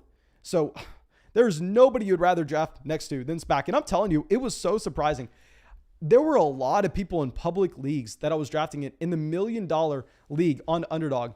And of course, the buy-in isn't $1 million. The prize is $1 million. But there were a lot of people that were just bad drafters. I mean, the drafts that y'all been seeing on these live streams, they're a lot more difficult. Like, you probably want to be making the $10 deposit on Underdog, getting your $25 sign-in bonus in with promo code FLOCK, of course. And you probably don't want to be entering these drafts with us because you probably have a higher chance of making money of going through and just entering some public drafts with the lobby. Because, I mean, I think that these drafts are actually very, very sharp.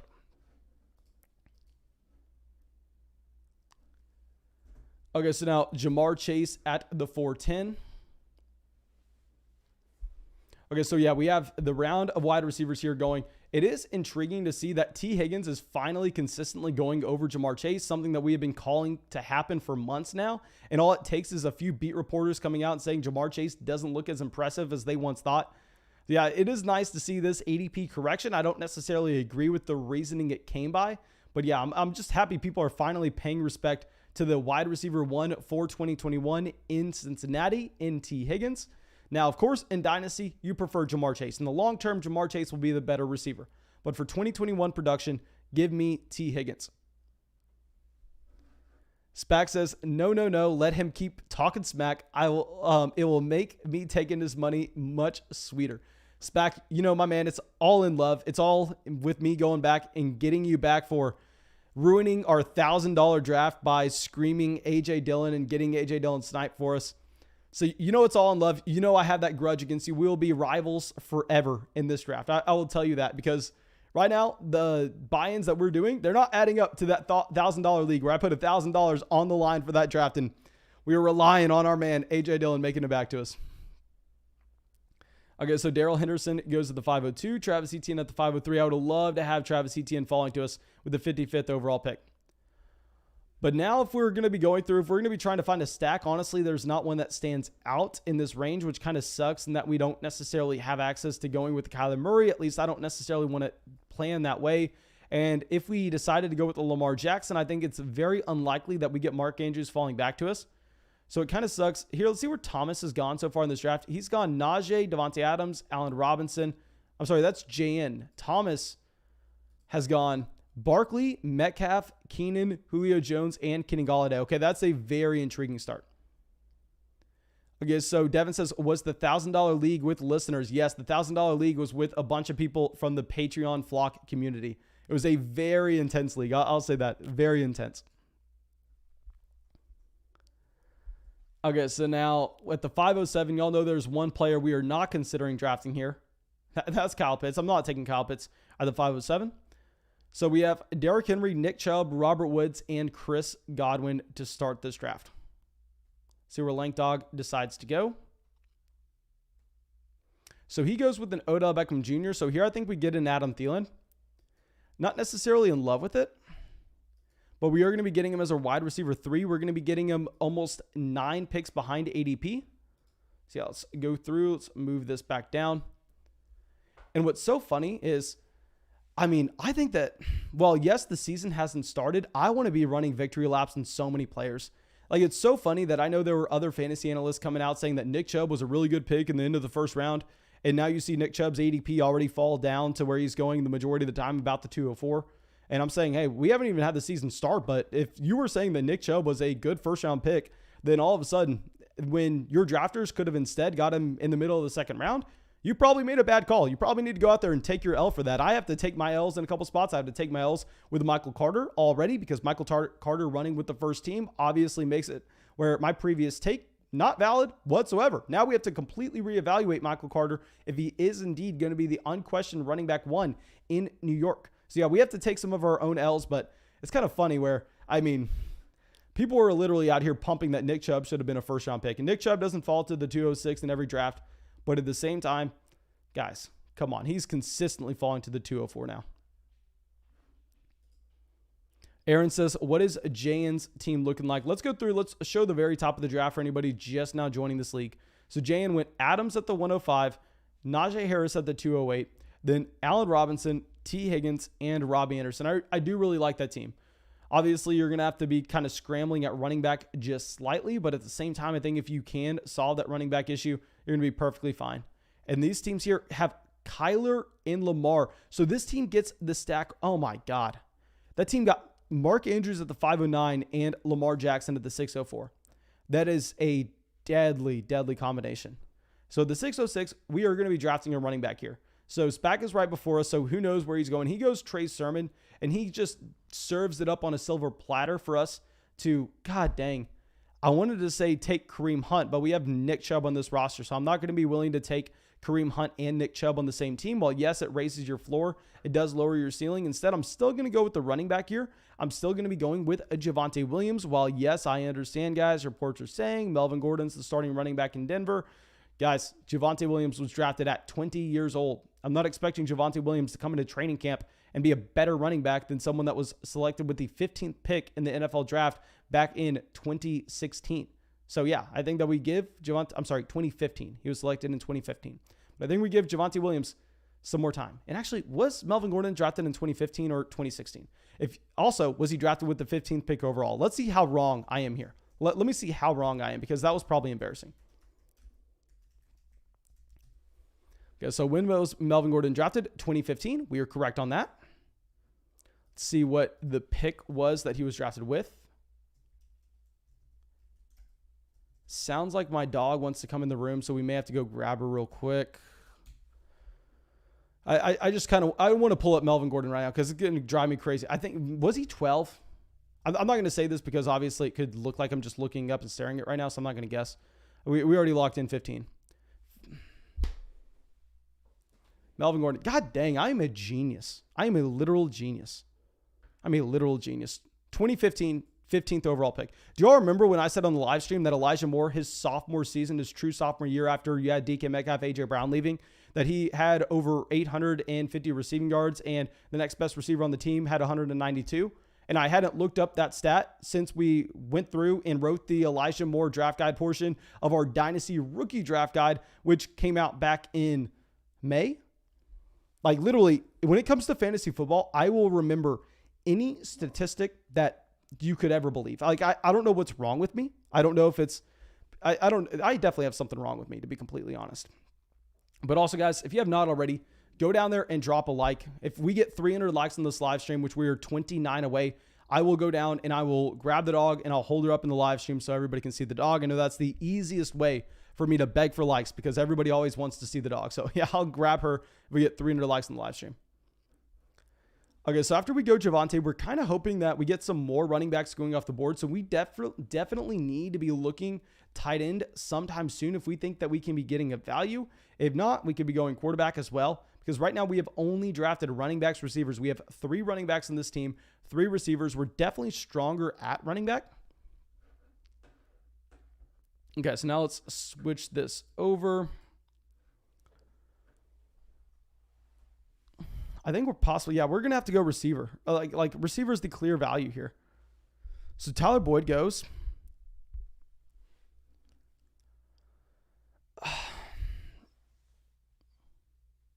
I'm not a fan of Courtland Sutton, but this is significantly further than when he was going previously.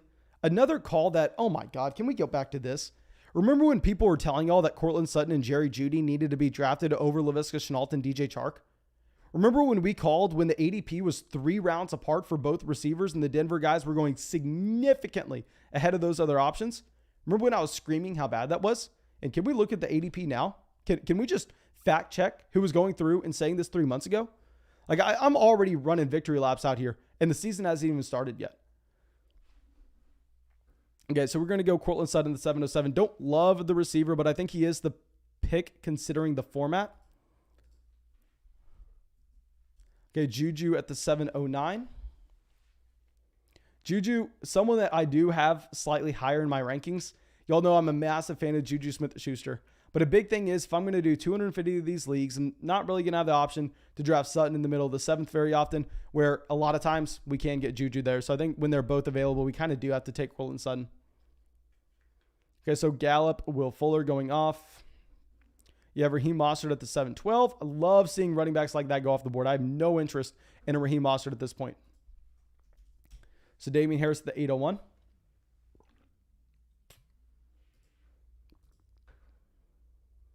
Okay, McCole Hardman at the 802.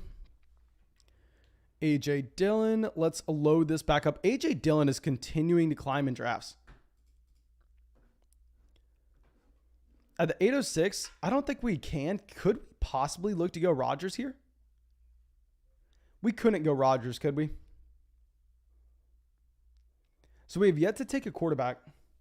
We currently have no stack on this team, but what player would we take if we don't take Rodgers? We're not taking Michael Thomas. It would either essentially be Brandon Cooks or Rodgers. If we go Rodgers, we'd only have to draft 2 quarterbacks.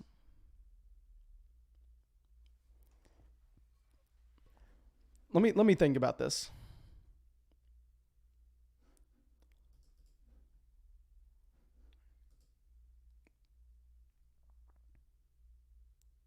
I think instead we're probably just going to go with another receiver.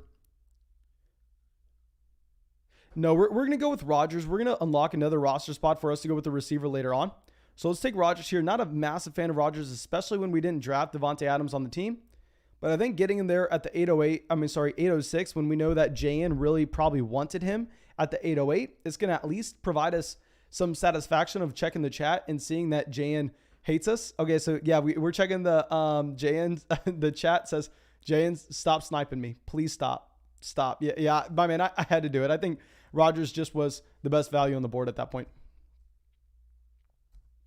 Okay, so Dallas Goddard at the 807.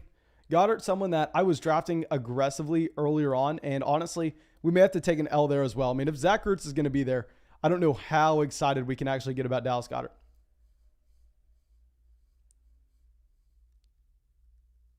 Okay, Noah says, do you have NFL analysis goals bigger than streaming the flock? Honestly, no. I mean, if ESPN came and obviously this would never happen, but if ESPN came and said like, hey, do you want to go through, do you want to do a morning talk show or something? I would say, no, I'm having fun on YouTube. And that's a completely honest statement. Like with the support that we currently have on Patreon, I mean, I can make a living off this quite easily, to be completely honest, and nice living at the same time with all the support that we've had on Patreon. So no, it literally didn't matter if like CBS, ESPN, or anything came and offered me a job. It would have to be absurd, in which it would not be. So no, I do not really have any aspirations besides the flock, to be completely honest. So Dallas Goddard at the 807, Darnell Mooney at the 808, Corey Davis, Brandon Cooks. Okay, so I honestly don't want to see receivers go at this point. I mean, if we do get someone like a Ronald Jones falling to us again, I know we took Rojo in the last draft, so it's kind of boring. But then we could go through, we could get a Ronald Jones at the 907, and we would be done at running back as well.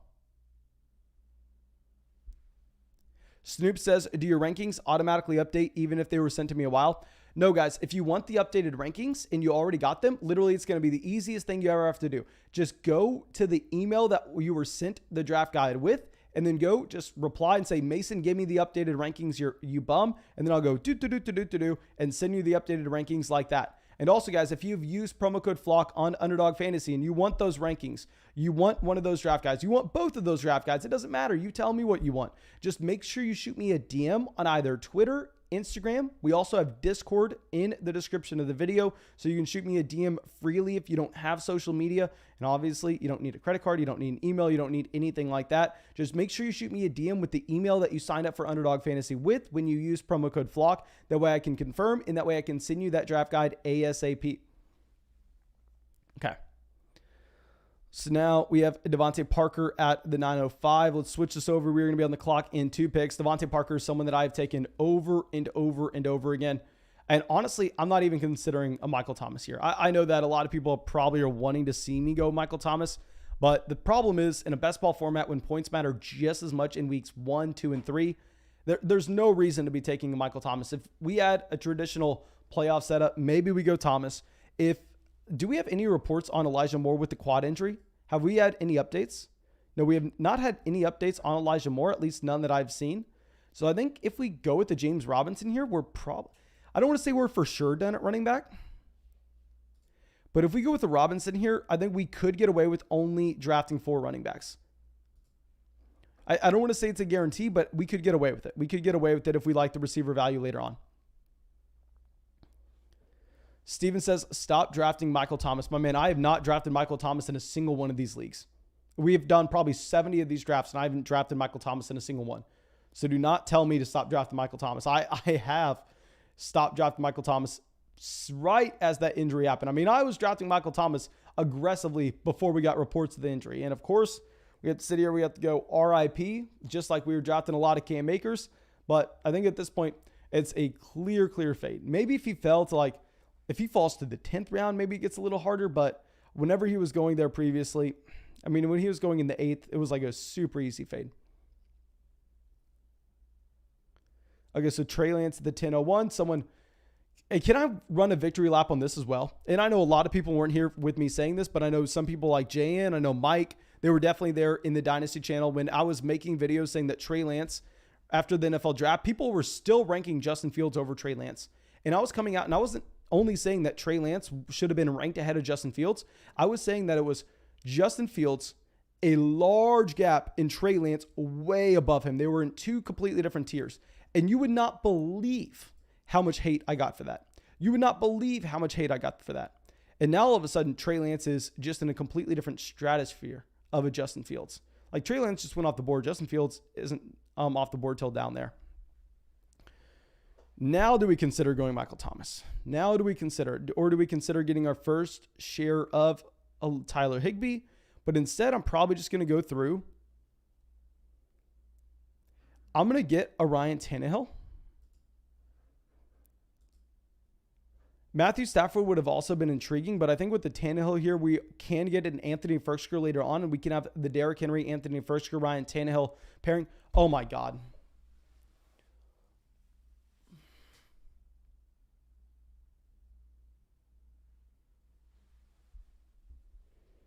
Oh my God. That was such a bad pick. Not only did we have the stack available with Robert Woods, but also Rodgers and Tannehill are on the same bye.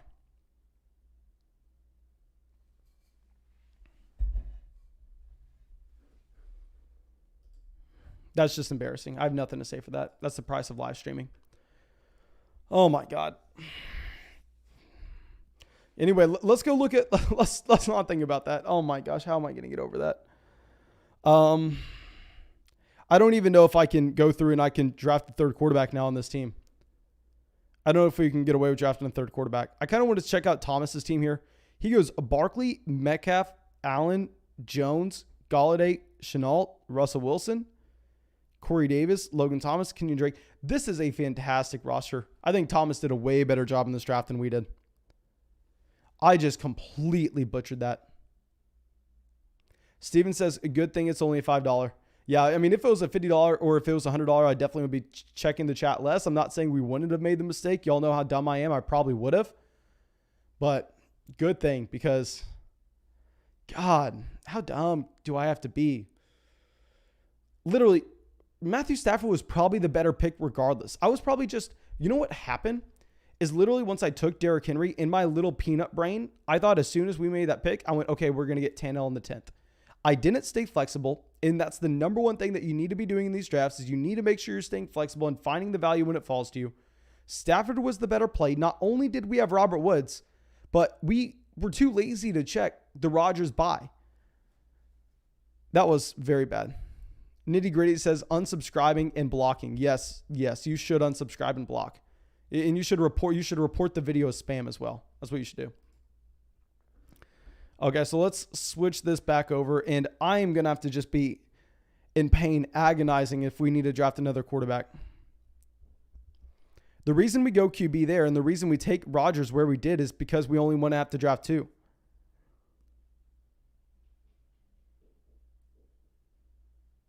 And also, am I going to be in pain having to figure out if we're taking our first share ever of Michael Thomas in the 11th round? Lane Dog, take Michael Thomas here. Please take Michael Thomas. Don't make me do it. Don't make me do it. I don't want to take Michael Thomas here. He goes Thomas. Thank God. Okay, so here instead, we're probably going to go over to tight end. We're going to get Irv Smith as our tight end 1. Yeah, so bring in Irv Smith Jr. And let's all collectively cry that I am dumb enough to not check the bye weeks when we're drafting quarterbacks. Raymond says, gonna file for a copyright claim. Probably a good idea. Michael says, are these mocks on Underdog? Yes, sir. All of our drafts are on Underdog. None of them are mock drafts either. Every single draft that you're going to see on this channel is a real money draft, not a mock draft. JN says, so happy / satisfied for you taking Rodgers despite. My man, that is true. We sniped JN on Aaron Rodgers back in there in the 8th round when he had Devonte Adams. That is payback. That is exactly what I deserve. I will definitely admit that. Okay, and we are also about to pass 300 likes in the live stream. Guys, if you have yet to drop a like, if you have yet to subscribe to the channel, make sure you do both. We are about to pass 30,000 subscribers on this channel. So make sure you hop on the train. Most importantly, hit the bell next to the subscribe button. That way you can come out and you can hop in our next live draft like that. We're going to do more live drafts after this one tonight. I will tell you that. Don't worry. Actually, we may not. It's already almost midnight. It's going to depend how many people are here. I don't want to guarantee that we're going to do one. Let's see how fast the rest of this one goes. And let's see how many people are here dropping likes and stuff on the videos. Okay, so now let's go through and see where we're going to be going with our next pick. So we probably definitely need to be bringing in some receivers, but at the same time, we have tight end falling back to us. So let's see where Spack goes. He's taken both Kyle Pitts and Robert Tunion so far. So he goes Amari St. Brown. I think we actually go Mike Gesicki. He's actually fallen a decent amount. But with the Mike Gesicki here, I mean, you have Hunter Long pretty much, I don't want to say done for the year, but given the fact he suffers a significant injury and he's a 3rd round rookie tight end, you're not expecting him to do anything regardless. So yeah, I think Mike Gesicki probably going to be the easy selection there at the 1206. I don't know if we have to take another tight end though. These are the hard questions on Underdog. These are the hard questions that I'm not pretending to know. Like when you shouldn't have to ask yourself this question. Like it should never be something that needs to be discussed. But when you mess up your drafts by taking 2 quarterbacks in the same bye week, should you be going through and taking a 3rd when you invest an 8th and a 10th round pick into him? Should I be grabbing a Jared Goff at the end? We're going to have to see what receiver values there. And we're going to have to try to figure out who we're going to have with more points. Thomas says, I get scared only having 1 running back in round 10, but it always seems to work out. Thomas, you killed this draft, man. Let's go back and let's look at Thomas's draft. Okay, so he drafted here from the 104. And this is something we did very similar in our $1,000 draft where you kind of get the elite anchor running back. I'll say we didn't get that elite of an anchor running back. We got DeAndre Swift. But regardless, you get that running back that you really believe is going to be a top-end running back 1. Then wide receiver, wide receiver, wide receiver, wide receiver, wide receiver. A quarterback stack out of value with DK Metcalf and Russell Wilson. Wide receiver, tight end, then you get that running back depth here with all guys that you think are going to have respective roles in their offenses. And if anything occurs to the running back ahead of them, then all of a sudden they get a bump up in value. See, I really do like that draft. Nitty Gritty says Irv Smith pick saved the draft. I mean, Nitty Gritty out here, obviously with the Minnesota Vikings Avi. I think that we know that's a little biased, my man. Brendan says Thomas went with value. I like it. Yeah, no, I'll say that. If you were ever going to draft Michael Thomas, I am fine with it in the 11th round. I am fine when the question comes down to Michael Thomas versus Nelson Aguilar. There, if you want to go empty, sure. I was actually probably going to have to take Michael Thomas in the 11th. I was begging Lank Dog to take him so we didn't have to. Okay, so Rob Gronkowski goes at the 1306. Okay, so now that we are on the clock here, we only have 4 receivers on this team still. I don't think we can consider a quarterback here. I know a lot of people probably want me to go Rager. If we thought that there was a decent chance Deshaun Watson was playing in Philadelphia this year, I would. Instead, I'm just going to go Jacoby Myers. I mean, Jalen Rager, just someone I know we have taken because he's fallen further than this. But, I mean, in a lot of drafts, I'm just going to be trying to avoid him where I can. I don't want to be coming out away with too much Jalen Rager. Now, John Brown goes to the 1308, which, of course, we love seeing, considering the fact that Bryan Edwards sounds like he is the wide receiver 1 currently in Las Vegas. Jayan says, this has been a real hard draft. Let's go in. Let's check out Jayan's team real quick.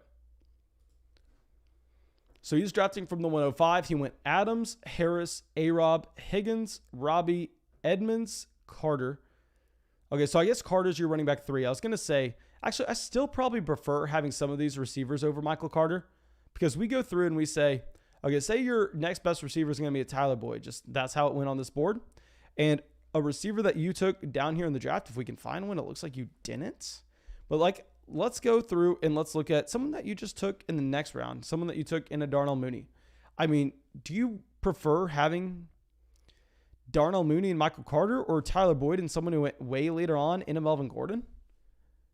I don't necessarily know if that's an easy answer to be had. Maybe I'm kind of underrating Michael Carter still a little bit. I'll say that we kind of have to take our L. We have to say that he definitely is a riser in fantasy.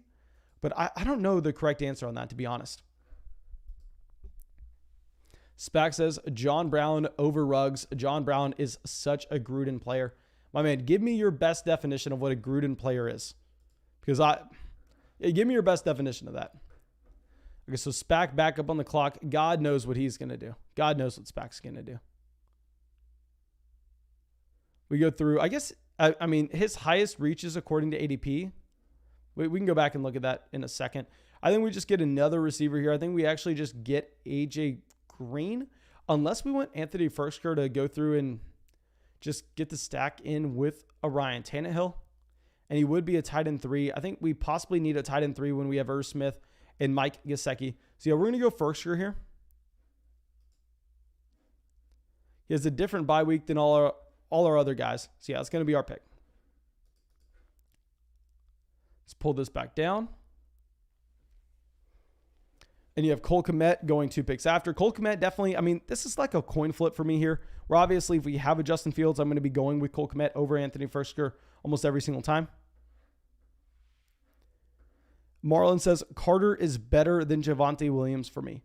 I cannot get behind that. Javonte Williams was the better running back in college. Javonte Williams was a younger running back when he outplayed Michael Carter at UNC. I mean, guys, let me look this up just so I don't butcher it. But I believe you had Javonte Williams drafted at 20 years old compared to Michael Carter at 22. Let me look up their respective ages. And at the same time, Javonte Williams was a much better running back in college. Okay, so Javonte Williams is currently, let me slide this over real quick. He is 21.3 years old. Let's look up what Michael Carter is. And this is more so to try to put their college careers in context. Okay, so Michael Carter is about 1 year older. Okay, so never mind. That's not as big of a gap as I initially thought. But yeah, I mean, Javonte Williams was definitely a much better running back at UNC. I mean, Javonte Williams was ridiculous with the kind of efficiency that he actually had. Because Tyrell Williams goes to the 1501. Let's pull this back up.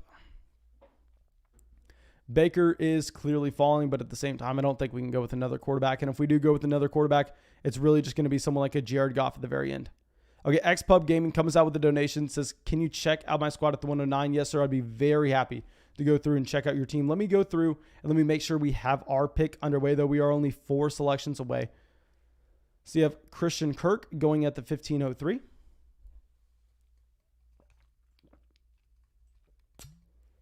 Spack says, rate my roster, look at the roster, not the draft board. Okay, I will do that, my man. I will do that. Let me look at XPub at the 109 first. Okay, so you have Jayan up on the clock. Damien Williams. So we kind of want running backs to go off because I think once we kind of mess up this quarterback situation and we really don't have a wide receiver core we can feel comfortable with, I think we are most likely only going to be drafting 4 running backs. We also went 3 tight ends.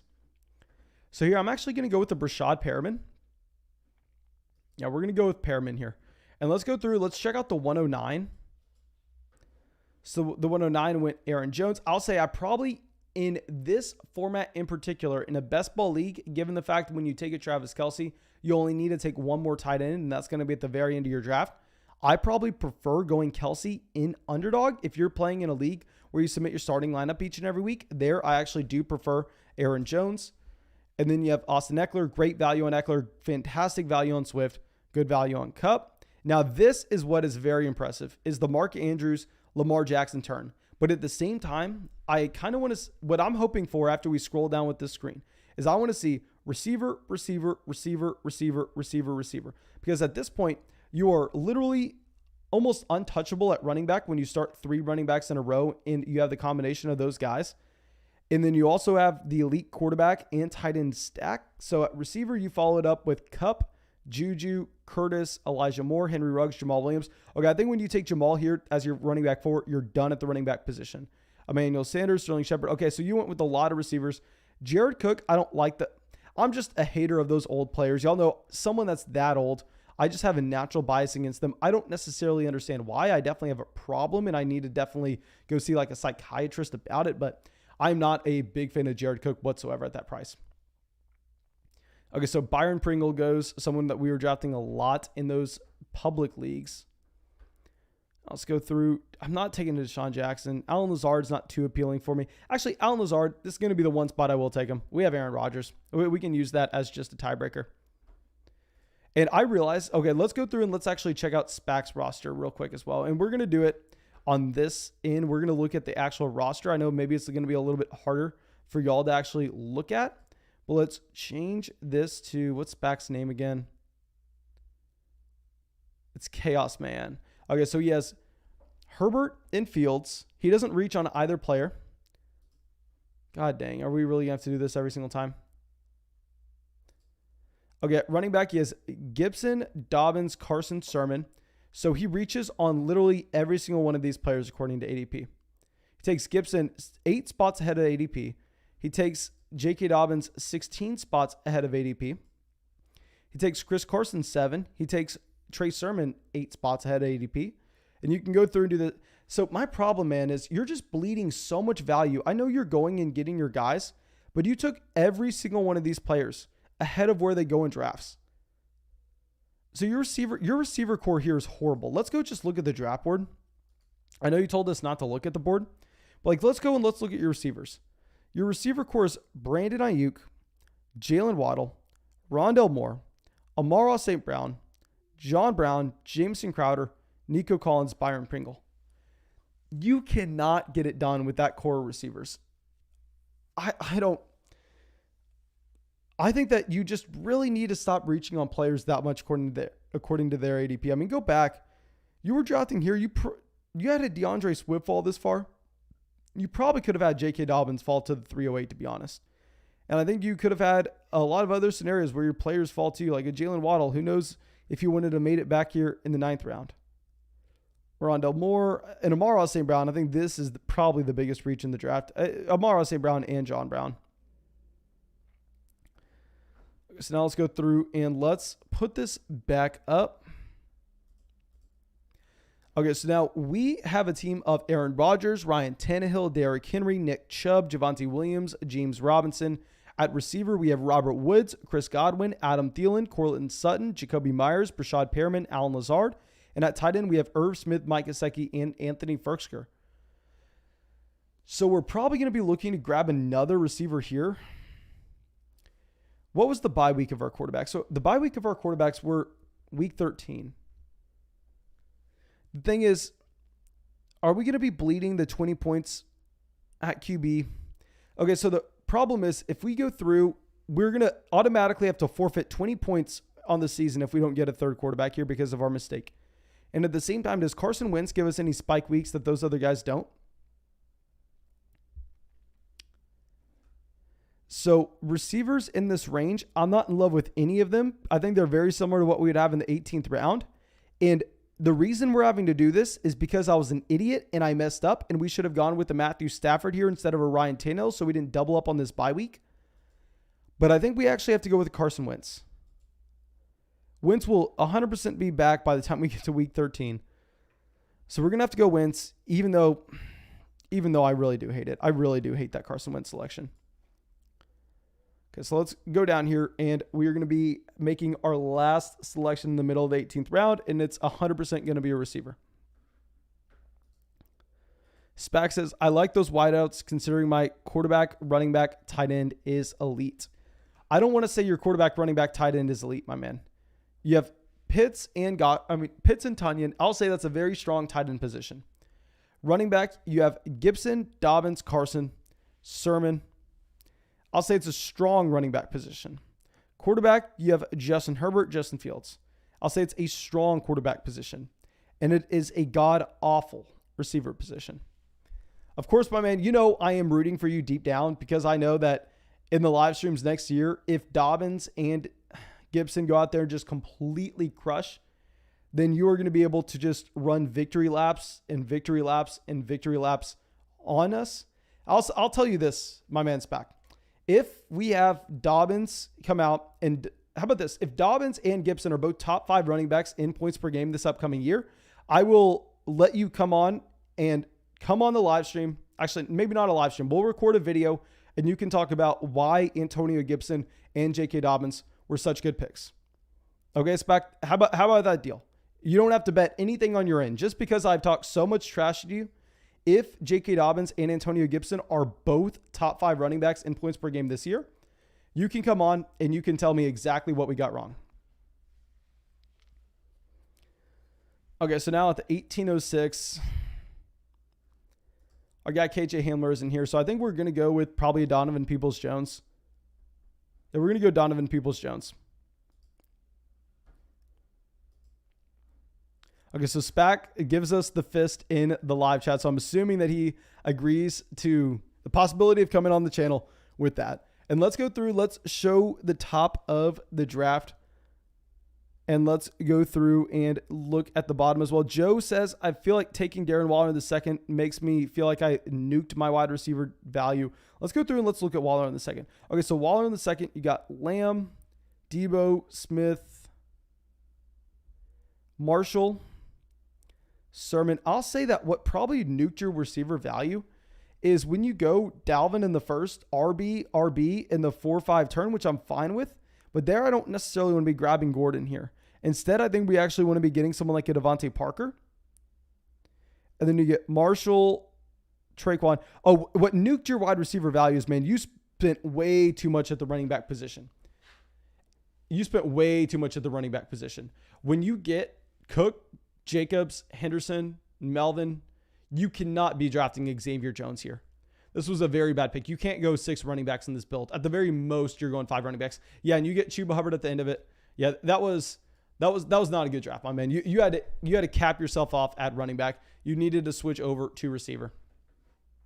And okay, I am trying to think right now, guys. It is past midnight with where I'm currently at. So how about this? I will promise y'all we're doing a $50 draft tomorrow night, but it's past midnight. I don't necessarily think we're going to be able to get another one going Now, y'all know we're going to be live streaming every single night. And as we get closer to the season, we're probably going to be doing like 5 drafts a night. So I know this one was cut short. Tomorrow's probably going to be a little short as well. So make sure you come out to the first one. Make sure you're subscribed and you hit the bell next to the subscribe button so you can come out. But it's because the preseason games are here. So because there are preseason games tonight, we're only going to be doing 2 drafts tonight. And I'm very sorry about that. I'll start the stream probably around the same time tomorrow. And of course, let me get out a free fantasy football group chat link. You don't need a credit card. You don't need an email or anything to join our Discord chat. It's a free fantasy football group chat. I'm going to send that out in this chat right now. Literally, all you need to do is click the link, type out a little nickname that you want to be called by, and then you're in the live chat with like thousands and thousands of people. Okay, so let me spam this out. Yeah, I'm sorry, guys. It's just past midnight where I'm at, and I definitely want to be able to go through, and I definitely want to be able to live stream for y'all in the future as well. So I can't necessarily be pushing live streams until like 1 a.m., 2 a.m. every night, because if that's going to happen, then I will literally die. Aaron says, I want to see you record a roster breakdown live. Leroy says, you owe us a dog. I will go out there, and I'll try to grab my dog for you real quick, my man. Come here, baby.